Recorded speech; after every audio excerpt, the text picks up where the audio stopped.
Hi అండి, అందరికీ నమస్కారం అండి. ఫ్రెండ్స్, మనకి ఇప్పుడిప్పుడే మరొక బ్రేకింగ్ న్యూస్ అప్డేట్ అయితే రావడం జరిగిందండి. అది కూడా సినీ ఇండస్ట్రీలో మరో విషాదం, గొప్ప సంగీత దర్శకుడు కన్నుమూత అంటూ ఇప్పుడే మనకు ఒక బ్రేకింగ్ న్యూస్ అప్డేట్ అయితే రావడం జరిగిందండి.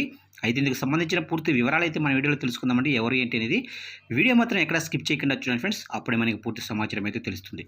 ఇక లేట్ చేయకుండా టాపిక్లోకి వెళ్ళిపోదాం. ఇక్కడైతే చూడండి ఫ్రెండ్స్. ఇక సెలబ్రిటీల జీవితాల్లో ఏదైనా విషాదం జరిగితే వారి అభిమానులు తట్టుకోలేరు. అయితే ఇప్పుడు ఓ సెలబ్రిటీ మరణ వార్త అందరినీ కలిచివేసింది.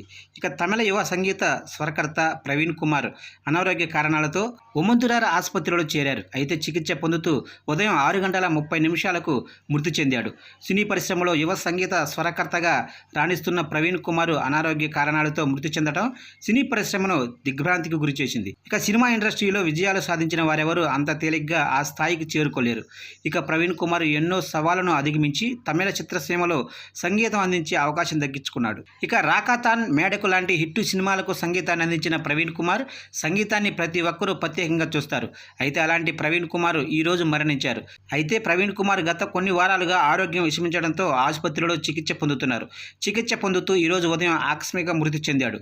ఈరోజు సాయంత్రం 6 గంటలకు ఆయన స్వగ్రామం తాంజావూరులో అంత్యక్రియలు నిర్వహించనున్నట్లు సమాచారం. ఇక సంగీత స్వరకర్త ప్రవీణ్ కుమార్ 28 ఏళ్ల వయసులో మరణించడం సినీ పరిశ్రమ మరియు కుటుంబ సభ్యులను తీవ్ర ఆందోళనకు గురిచేసింది. ఇక ప్రవీణ్ మొత్తం మీద రాక్తన్, మెడకుటు, కక్కన్, బంపర్ రాయర్ పరంపర వంటి చిత్రాలకు సంగీతం అందించారు.